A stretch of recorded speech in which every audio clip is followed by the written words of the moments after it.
Hello everyone, আসসালামু আলাইকুম। আশা করি তোমরা সবাই খুব ভালো আছো। আমিও আলহামদুলিল্লাহ ভালো আছি। আজকের ভিডিওতে আমি তোমাদের সাথে আমার অস্ট অ্যাডমিশন টেস্টের রেজাল্টটা শেয়ার করব। এই ভিডিওটা আরও কিছুদিন আগের। এটা হচ্ছে খিলগাঁও তালতলা মার্কেট। আমি সেখানে যাই আমার কেমিস্ট্রি ল্যাবের জন্য একটা অ্যাপ্রন কিনতে আর আমার ফোনের কভার কিনতে। এরপরে আমি আপন কফি শপে যাই, সেখানে কফি খাই, ফুচকা খাই, রাতে ডিনার করে একবারে বাসায় আসি। সো ডিনার করতে করতে আমি আমার কথাগুলো তোমাদের সাথে শেয়ার করি। আমি আমার অনেক দিন আগের একটা ভিডিওতে তোমাদের সাথে শেয়ার করছিলাম যে আমি অস্টে অ্যাডমিশন টেস্ট দিব।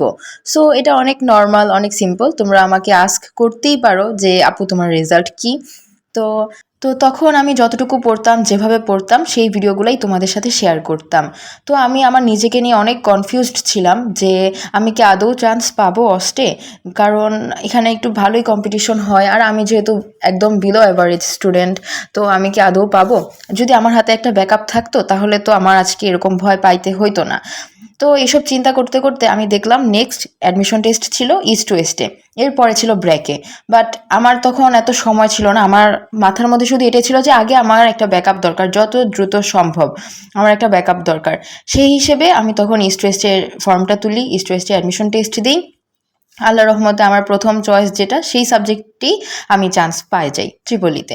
যেহেতু ভালো একটা সাবজেক্ট, সো আমার যদি অস্টে চান্স নাও হয় সেক্ষেত্রে আমি ইস্ট ওয়েস্টের ত্রিপলিতে কন্টিনিউ করতে পারবো, এরকম চিন্তাভাবনা আমার ছিল। তো ইস্ট ওয়েস্টে আমি ত্রিপলিতে ভর্তি হই। বাট ইস্ট ওয়েস্টে আমার ক্লাস শুরু হয় সেপ্টেম্বরের 28 তারিখ থেকে, আর আমার অস্টের অ্যাডমিশন টেস্ট ছিল অক্টোবরের 11 তারিখে। আমি হিসাব করে দেখলাম আমার অস্টের অ্যাডমিশন টেস্টের আগে ইস্ট ওয়েস্টে আমার 8টা ক্লাস টোটাল করা লাগতেছে। তো না পারতেছি আমি আমার অ্যাডমিশন টেস্টের পড়ার দিকে ফোকাস করতে, না পারতেছি আমি আমার ভার্সিটির ক্লাসগুলোতে মনোযোগ দিতে। এরকম একটা সিচুয়েশন ছিল, কোনোটাই হচ্ছিল না, কারণ দুই নৌকায় পা দিয়ে আমি চলতেছিলাম। আর তার চেয়ে বড় কথা কি, আমি যেই দিন ইস্ট ওয়েস্টে ভর্তি হয়েছি সেপ্টেম্বরের 7 তারিখে মেবি আমি ভর্তি হয়েছিলাম।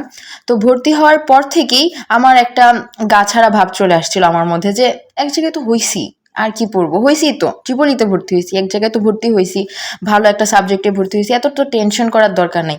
তো তখন থেকে আমার খুব ঢিলামি হয়ে গেছিল পড়াশোনাতে, একদমই পড়া হচ্ছিল না।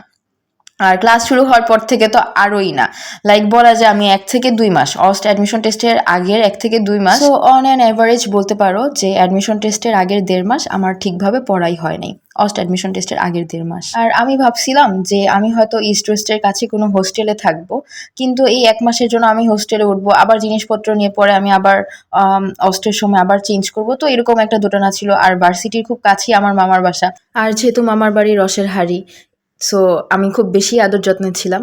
আর তারপরে দেখো আমার ভার্সিটিতে আমার অনেক অনেক নতুন নতুন ফ্রেন্ড হচ্ছিল, যেহেতু আমি একটু এক্সট্রোভার্ট তাই খুব তাড়াতাড়ি আমার সবার সাথে ফ্রেন্ডশিপ হয়ে যায়। তো দেখা যাচ্ছে যে আমার সবই হচ্ছে, শুধু পড়াশোনাটাই হচ্ছে না, এমন অবস্থা ছিল।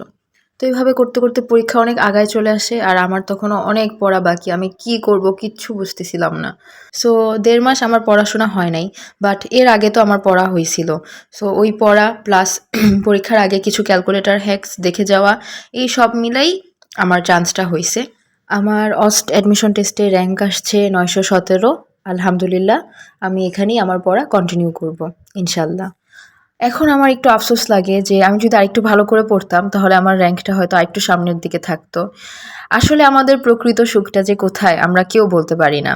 আমরা নিজেদের জায়গা নিয়ে, নিজেদের কোয়ালিফিকেশনস নিয়ে কখনোই স্যাটিসফাইড থাকি না, আমাদের ডিমান্ড অনেক বেশি। যখন চান্স হয় নাই তখন মনে হতো যে ইস যদি চান্স পাইতাম, এখন পাওয়ার পরে মনে হচ্ছে যে ইস যদি আরেকটু ভালো করতাম। আমরা আসলে কেউই নিজেদের নিয়ে স্যাটিসফাইড থাকতে পারি না। আমরা শুধু সুখের সন্ধান করি, তাই না? কিন্তু প্রকৃত সুখের দেখা আর পাই না। আর তোমরা সবাই প্লিজ আমার জন্য আর আমার ফ্যামিলির জন্য অনেক দোয়া করো, যেন আমরা 3 বোন আমার আব্বু আম্মুর সব স্বপ্ন পূরণ করতে পারি। আজকের ভিডিও এই পর্যন্তই। বাই বাই সবাইকে।